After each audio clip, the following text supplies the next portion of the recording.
साई ओम, साई ओम, साई ओम, साई ओम। जय साईं राम जी। आपका हमारे YouTube चैनल साईं फकीर मेरा में हार्दिक स्वागत है। आज की इस वीडियो में हम जिक्र करेंगे बाबा के तीसरे वचन का, जो बाबा ने अपने भक्तों के कल्याण हेतु उनको प्रदान किया, और उससे संबंधित लीला भी मैं आपको बताऊंगा कि बाबा किस प्रकार अपने भक्तों का चुनाव स्वयं करते हैं और उनको आमंत्रण देते हैं उनकी भक्ति करने का। बाबा ने भक्तों को तीसरा वचन दिया, त्याग शरीर चला जाऊंगा, भक्त हेतु दौड़ा आऊंगा, जिसमें बाबा ने अपने भक्तों को ये संदेश दिया कि मैं शिरडी में तुम्हारे कल्याण हेतु ही प्रकट हुआ हूं।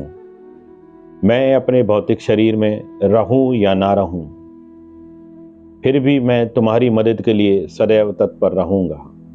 जब जब भी मेरे भक्त मुझे पुकारेंगे, जहां जहां भी मुझे पुकारेंगे, मैं उनकी मदद के लिए दौड़ा चला आऊंगा। बाबा की बहुत ही सुंदर लीला है। सन 1910 में शिरडी में हैजे की महामारी फैली और उसको बाबा ने शिरडी में जगह जगह आटा वितरित करके दूर किया। गोविंद रघुनाथ दाभोलकर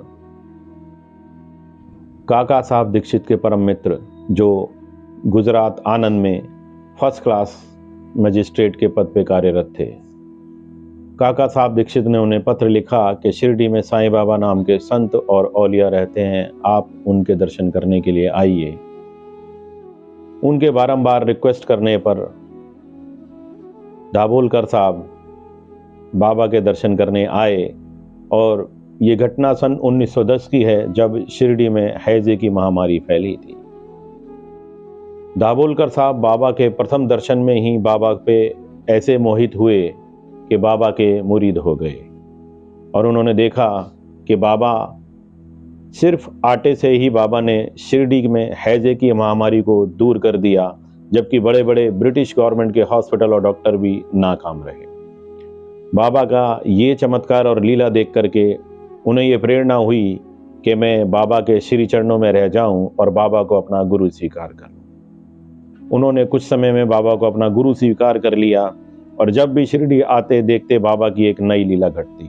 उनके मन में जिज्ञासा जागी कि बाबा के ऊपर एक साहित्य लिखा जाए। दाभोलकर साहब ने माधवराव दास पांडे से कहा कि बाबा मुझे ऐसी प्रेरणा दे रहे हैं कि मैं उनके ऊपर कुछ साहित्य लिखूं। तो उन्होंने बाबा से प्रार्थना की कि ये अन्ना साहब आपके ऊपर एक जीवनी लिखना चाहते हैं। तो बाबा ने कहा कि अगर आप कुछ लिखना चाहते हैं तो ईश्वर और अल्लाह पर लिखिए, मैं तो अल्लाह का बंदा हूं। ऐसा कहकर बाबा ने मना कर दिया।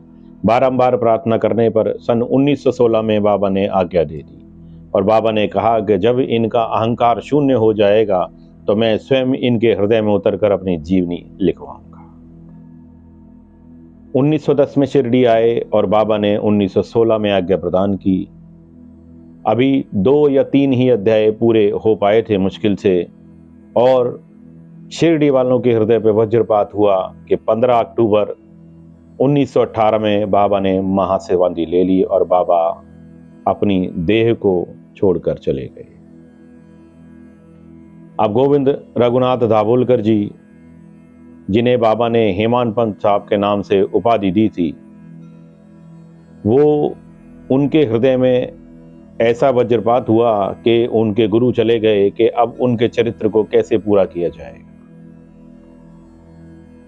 वो बाबा के समक्ष बैठते और बाबा से हृदय से प्रार्थना करते कि बाबा आप मेरे हृदय मंदिर में विराजमान हो जाइए, मेरे कर कमलों, मेरी उंगलियों में विराजमान हो जाइए, कि जो मैंने चरित्र लिखने का प्रण लिया था, मैं आपकी कृपा से उस चरित्र को पूर्ण कर पाऊं।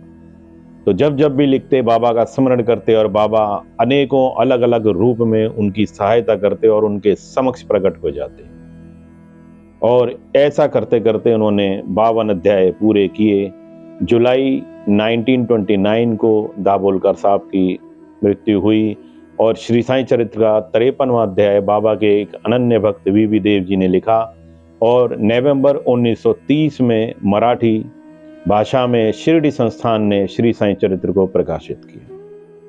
तो बाबा अपने भक्तों का चुनाव स्वयं करते हैं और उनसे अपनी भक्ति करवाते हैं और बाबा ने इस प्रकार अपने वचन को भी सार्थक किया कि त्याग शरीर चला जाऊंगा, भक्त हेतु दौड़ा आऊंगा। बाबा 15 अक्टूबर 1918 को समाधि ले चुके थे और जब जब दाभोलकर साहब बाबा को पुकारते और बाबा के साहित्य के लिए प्रार्थना करते, बाबा समय समय पर उनके सामने प्रकट होकर उनकी मदद किया करते। तो इस प्रकार बाबा ने अपने इस वचन को सार्थक किया। अगले गुरुवार आपसे फिर मुलाकात होगी बाबा के चौथे वचन के साथ। तब तक कि मेरी इस वीडियो को शेयर कीजिए, लाइक कीजिए और मेरे चैनल को सब्सक्राइब कीजिए, क्योंकि मेरा एक ही मोटिव है, मैं चाहता हूँ श्री साईं बाबा की जीवन लीलाएं जन जन तक पहुँचें। जय साईं राम। साई ओम, साई ओम।